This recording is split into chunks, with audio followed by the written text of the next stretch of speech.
I want to address all sides of the ideological spectrum for a moment and hope we can all agree on a few facts. Over the last 200 years, surely we can agree that coal and oil have taken the world from a patchwork of backward rural economies through the Industrial Revolution into the modern age. I used to work as a geologist on oil exploration rigs in the Mediterranean and the North Sea and help find the fossil fuels that have given you and me all the comforts we now enjoy. Like it or not, that is the economic reality. But we also have to acknowledge the fact that burning these fuels has caused problems like pollution, bad health, and above all raised the level of carbon dioxide in the atmosphere to the point at which it's causing global warming. Like it or not, that's the scientific reality. We're led to believe that the two sides of this debate are those who say the only way to deal with anthropogenic climate change is to dismantle the capitalist system, and those who want to pretend it's all a hoax. I think the majority of sensible people would like to deal with the problem and support the free market system. Normally, I wouldn't tackle a subject like this, but I need to address the messages I get every time I make a video about science, suggesting that accepting science is an indication that I must be left-wing, as if all conservatives must be scientifically illiterate, or that science and capitalism are incompatible. So forgive me for spending a couple of videos on how climate science relates to the world of politics and economics. I'll put that away. This whole video is my opinion, but it's going to be an opinion based on facts, and as always, my sources are cited in the video description. I want to show why I think science, a healthy environment, and free enterprise are all essential elements of our democratic way of life, and I want you to meet some of the entrepreneurs and inventors I've met as a science reporter who are leading an energy revolution. But first, how did climate science suddenly become a political issue? After all, the link between carbon dioxide and temperature has been accepted by research scientists since it was first discovered in 1896 and confirmed in the 1940s. But the problem was largely confined to the scientific community until a visionary politician, who really understood the science, spoke out on the world stage, and for the first time gave us this stark warning. I spoke about the global threat of climate change. I set out the magnitude of the challenge we face.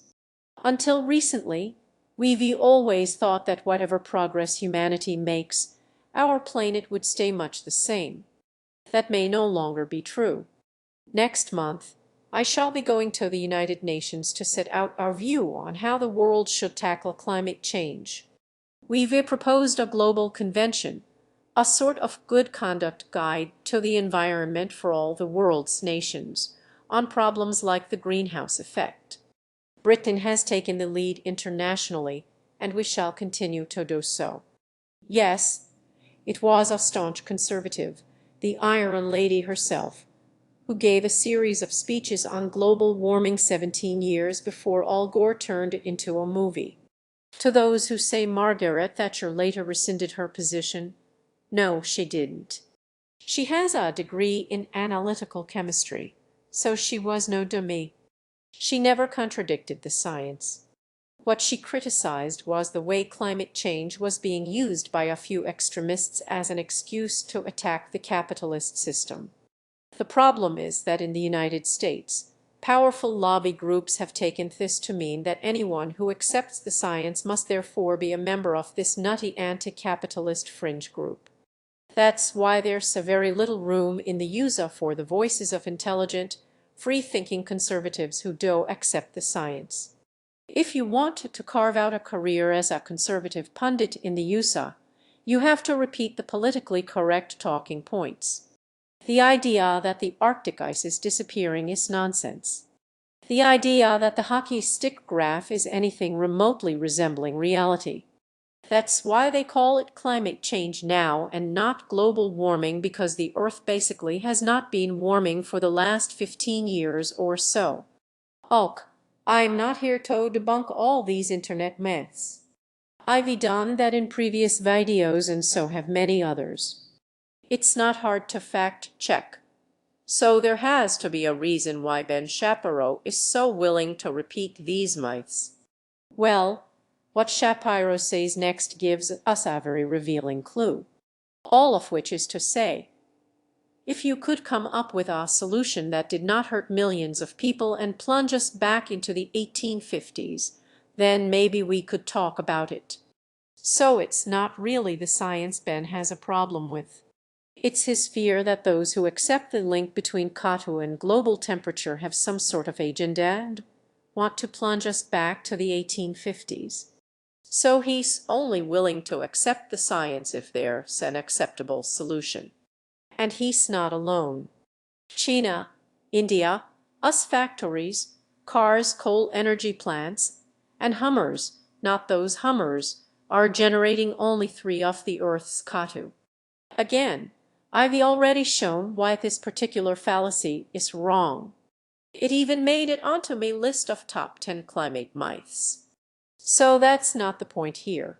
Far more interesting is why Penn Jillette feels the need to regurgitate myths like this. And in more pensive mood, he tells us, I am not sure that all the tenets of global warming are true. It seems pretty likely things are getting warmer.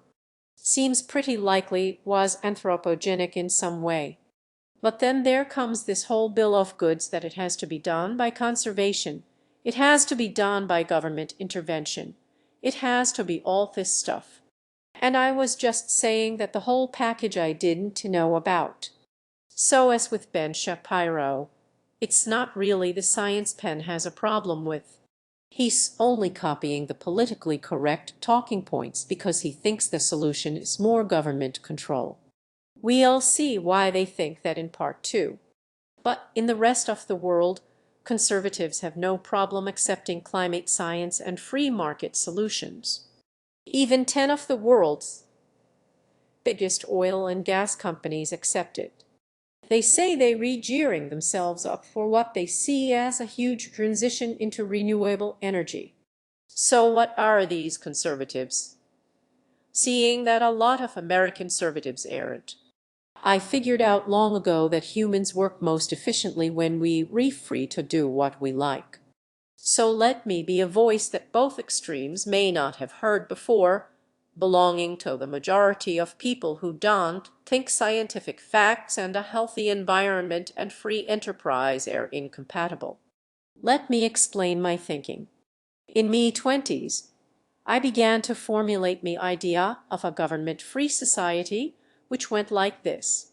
Imagine an island called Fredonia, not owned by any country. People in search of freedom staked their claim and settled there and agreed on just one rule. Everyone has the freedom to do whatever he or she wants, own guns, smoke dope, start a pig farm, anything. But, of course, if someone starts a pig farm in his backyard, that could pollute the water his neighbors use for drinking. So the inhabitants of Fredonia had to come together again to qualify the rule. Everyone has the freedom to do whatever he or she wants, as long as it doesn't infringe on the freedom of others. So I have the freedom to dump garbage in the ocean from a private beach if I want to.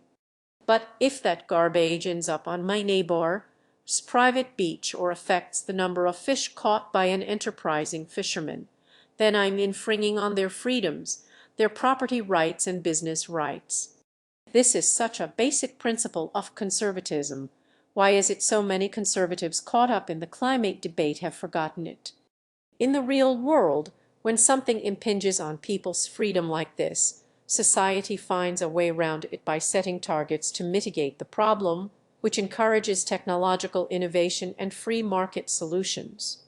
For example, when leaded gasoline infringed on a child's freedom to grow up without brain impairment, the solution was to ban cars or claim the researchers were faking their data It was to phase out lead in gasoline and let the free market come up with an alternative, which of course it did.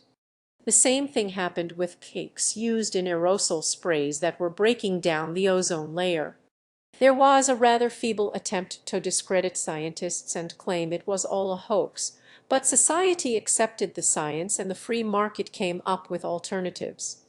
The point is that none of these innovations would have come about if we taken the attitude of Ben Shapiro, that you only recognize a problem if someone first comes up with a solution. Free enterprise doesn't work like that. It's the other way round. Science recognizes a problem, and then companies spend time and money coming up with a solution to fix it. As I said, I'll tackle these fears about plunging us back to the 1850s and greater government control in part 2, but let's first look at a few other objections to the move towards CO2 reduction, starting with the President of the United States, who thinks the Chinese government invented global warming in order to trick the us into spending billions of dollars fixing a problem that doesn't exist. Meanwhile, he says the Chinese themselves are spending nothing, giving them a competitive edge. The reality is the polar opposite. First of all, clearly China didn't invent global warming. The link between CO2 and global temperature has been known about for 120 years. And far from doing nothing, China now leading this energy revolution. Over the last 7 years, China has been the world's biggest producer and consumer of renewable energy. It's also the biggest investor in renewable energy research and manufacturing. In 2016, China accounted for more new solar thermal and onshore wind power than the United States and Europe put together. In 2017, it produced twice as much renewable power as the United States. Scientists on the left and on the right who claim this move to clean energy is incompatible with capitalism should try telling that to Chinese entrepreneurs like Huang Ming, a solar energy billionaire. He made his fortune manufacturing solar thermal tubes and built this huge research and manufacturing hub known as Solar Valley, south of Beijing. I spent 3 days here doing a profile on Huang Ming, and he was dismissive of the claims that capitalism is incompatible with good environmental practice. China is investing in renewable energy not to save the planet, but because it makes economic sense. Rising sea levels, a lack of water from glacial melt, increasing droughts and floods and stronger typhoons, regardless of whether POTUS thinks the Chinese made it all up, these things threaten China's future economic progress. And since the United States government has decided to opt out, China is more than happy to take the economic and technological lead in the energy revolution we already seeing. More than this,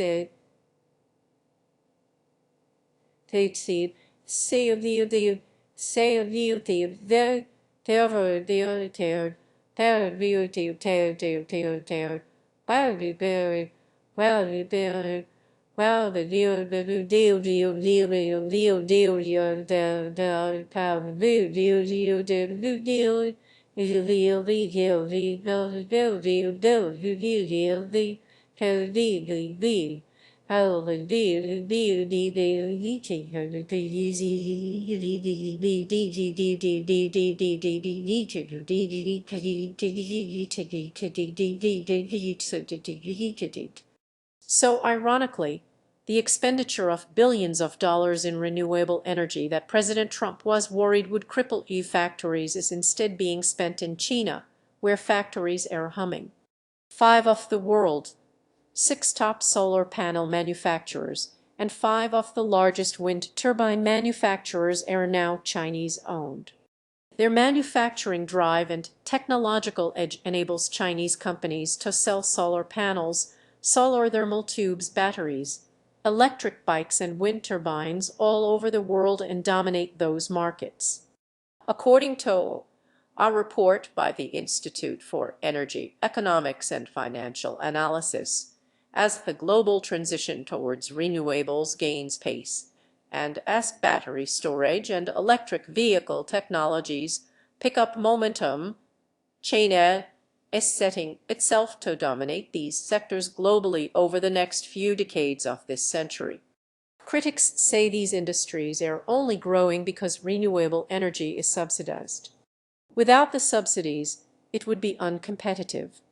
Well, of course, it is subsidized. That's the basic principle of Fredonia. When an industry does harm to the environment, it should be discouraged and entrepreneurs should be encouraged to come up with solutions. It's no good arguing that if renewable energy was profitable, it would have happened without subsidies. The plain fact is it didn't, for the simple reason that for over a century we already had a profitable source of energy, coal and oil. If fossil fuels were producing electricity cheaper than solar panels and wind turbines, who in their right mind would want to switch to the latter as a source of energy or invest in it? But all you need to do to alter that balance is to take tax breaks away from the coal and oil industries and switch the money to the renewable power industry. All it takes is to make solar and wind marginally cheaper in some areas, and all of a sudden you have a market. And once there's a market for a product, economies of scale kick in and the product gets cheaper still. And a market for a product means money is ploughed into research, making the product more efficient. As it gets cheaper, the subsidies can be lowered and eventually removed altogether. And that's exactly what's happened with wind and solar.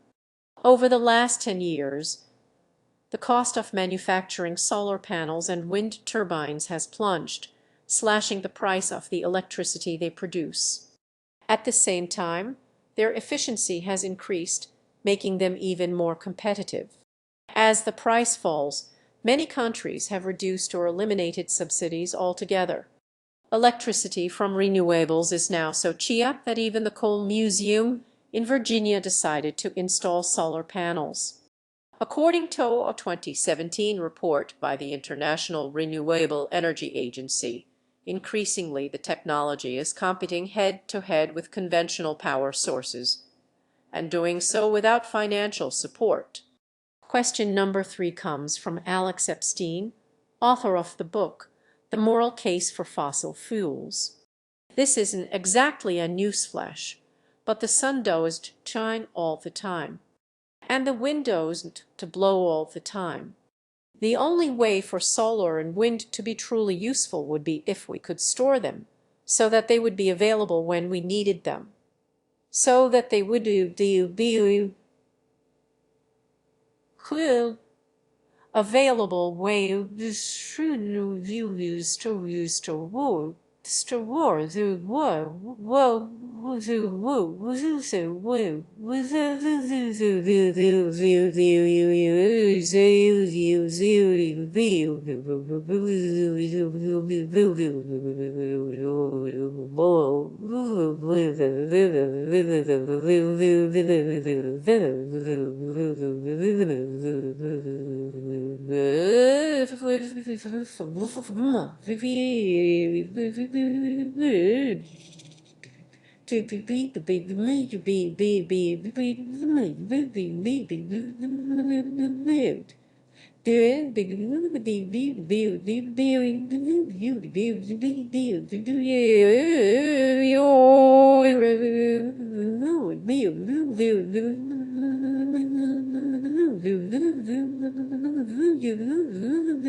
The windmills are wonderful, but you know, when the wind doesn't blow, they really do cause problems.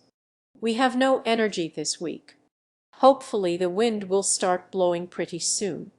It's hard to believe that this is the same nation that was once respected, even revered for having a can-do attitude, that built a railroad across a continent and put a man on the moon. When faced with a problem, past generations of Americans did just give up. They looked for solutions. American know-how and ingenuity was the envy of the world. These days the attitude of "what can we do when the wind doesn't blow" means it's mostly other countries that are rolling up their sleeves and finding solutions. The intermittency problem doesn't just mean that sometimes you don't get any energy from wind and solar, it also means you sometimes get too much. Wind energy is so plentiful in China that when I was in Beijing a few years ago, the country had to shut down a third of its wind turbines in the north because it couldn't use all the electricity they were producing. And I discovered that this is commonplace. Germany sometimes produces so much electricity from renewables that the price falls to below zero. In other words, plant operators have to pay consumers to use it. So what's needed is an efficient way of storing this excess. You can store oil in a tank. Where do you store solar or wind energy? No such mass storage system exists. Which is like saying, we need to get to the moon in a rocket, but we can't do it because no such rocket exists.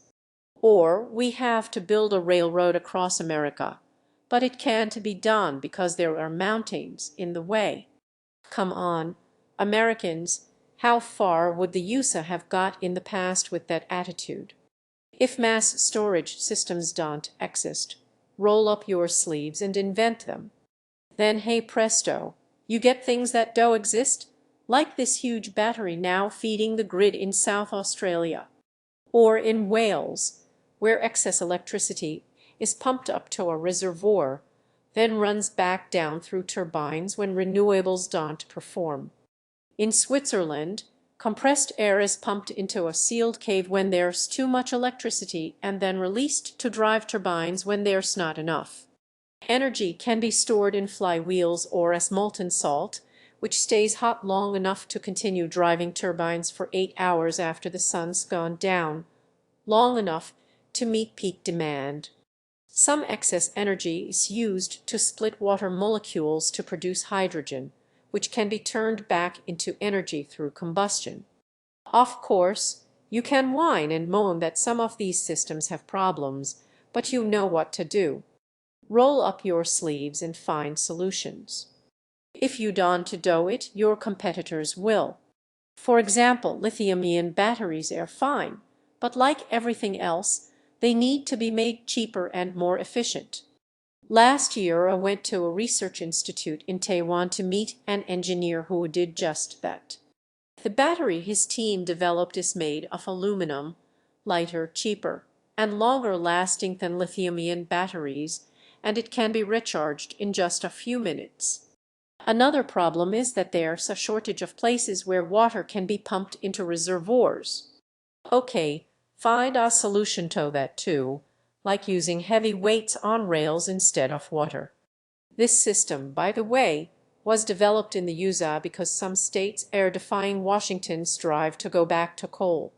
If you haven't got the message by now, you want to find solutions to a problem by pretending the problem doesn't exist. And you want to do it by whining that the solution doesn't exist.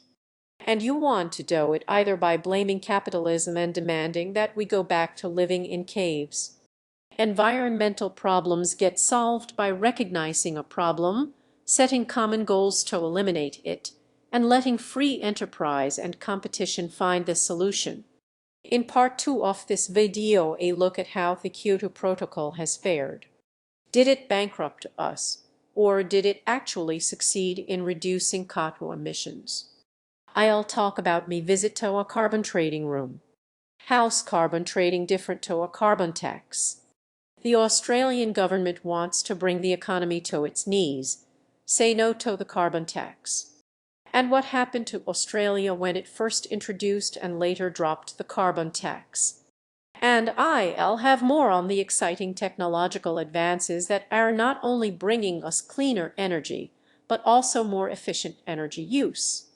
Plus how to take cotton out of the air and sell it for a profit.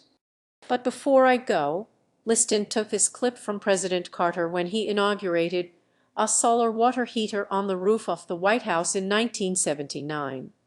A generation from now, this solar heater can either be a curiosity, a museum piece, an example of a road not taken, or it can be just a small part of one of the greatest and most exciting adventures ever undertaken by the American people. If America had embarked on that journey in 1979 instead of 1997, which is when the rest of the world started that journey after the Kyoto Protocol, we'd be 20 years ahead of where we are now. We would have had competitive solar and wind power by 1999, and today we'd already be seeing the drastic cuts in carbon dioxide that are planned for 2040. And it would be America, not China, with the technological lead selling these products to the rest of the world. But when Ronald Reagan came to office, the White House solar water heater was taken down. Where is it now? Well, Carter's words were prophetic. A museum piece, an example of a road not taken. To be precise, it's in Huang Ming's Solar Museum in Solar Valley. An example of the road America didn't take and still want to take, but along which China is more than happy to lead the way.